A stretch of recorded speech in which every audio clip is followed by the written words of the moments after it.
ng mundo, sa kung ano lamang ang kaya ko.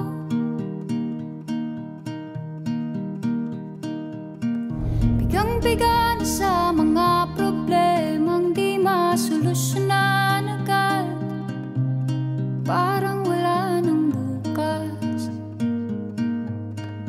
Pwede bang umiwas? Hinahanap ang sarili